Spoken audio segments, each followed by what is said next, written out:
I never for once thought I'd be in the trades as a kid. Never. It wasn't even a thought to me.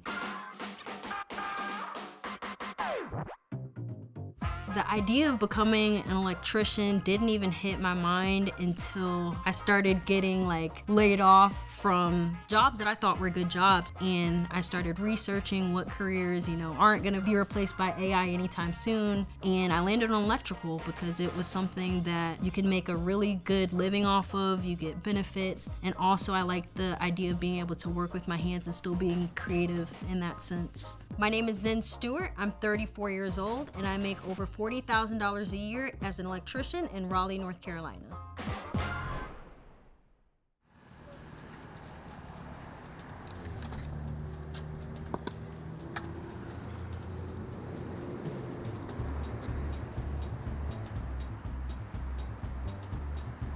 One of the main benefits of joining the union was the health benefits, because a lot of times working non-union, you don't really get that support and protection. I typically work about 8 hours a day, sometimes 10 hours a day, depending on the demands of the project and where we're at in the project. So this is what you call splicing wires. Right now I'm wiring up a receptacle.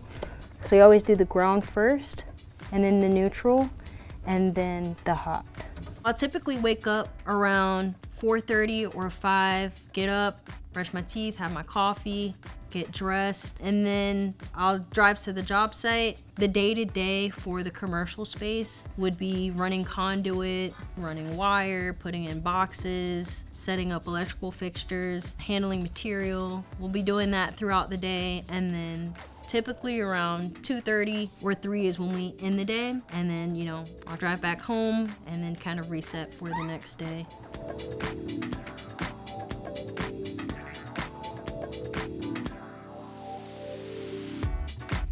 So I just started recording it, simple tasks and what it's like to go up in a lift and my day-to-day. And I found that, a lot of people were attracted to that. They think of an electrician or construction work and they don't really see the full picture. So I figured if I could shine my light through my perspective of how it is in my day-to-day, that could get other people interested in the trade.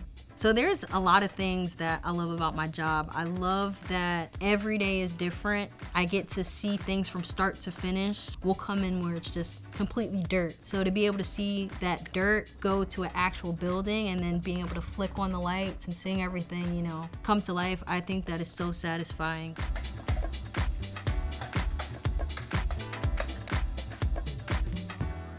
I'd say one of the biggest challenges is trying to navigate this male-dominated field as a woman. Yes, I feel safe and secure, but a lot of the times, because I'm a woman, I feel like I have to prove myself more. Yeah, this is a huge part of our job, is bending the conduit.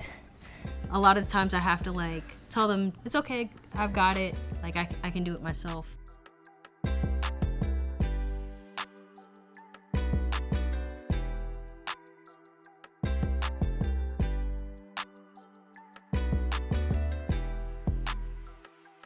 I knew in my core that something else was out there for me. I didn't know what it was at that moment, but I was like, again, I don't want to keep wasting money on something that I knew wasn't exactly for me.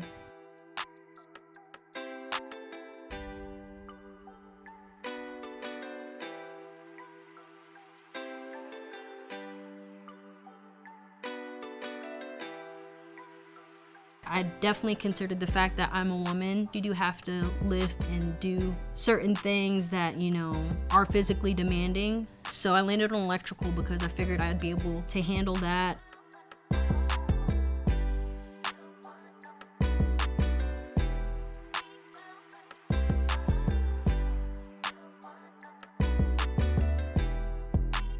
And that same day, I went over to their office and filled out my paperwork and pretty much got the job on the site. And I started working as a helper with a commercial electrical company literally that next week.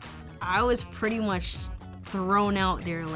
I thought, I'd get this kind of like a weak cushion where they kind of show you everything you're shadowing. But literally my first day on the job, they had me up on a ladder installing bang-ons for conduit. And I was just surprised that I was literally just thrown out into the field and started working my first day, which I came to appreciate, because you're getting paid to learn, and that's exactly what I was able to do.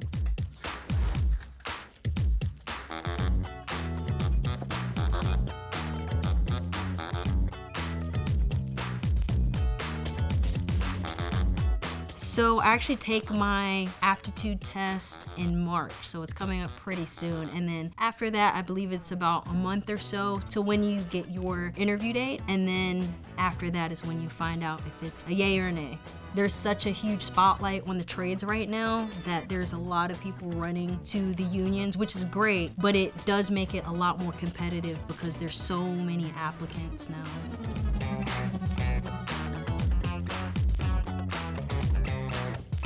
And they call it a golden ticket because once you get that, you could work anywhere in the US. So if there's a job in New York, I could sign the books for that, and I could travel with that ticket, and I could work any of the union jobs. That's a main reason why I decided to join the union as well, because, you know, the job search becomes a lot easier. You could earn a lot more if you do decide to travel, because you get paid the wage of the journeyman in the state that you take the call in. Plus you get per diem, so you can make a great living signing the books in other places and traveling.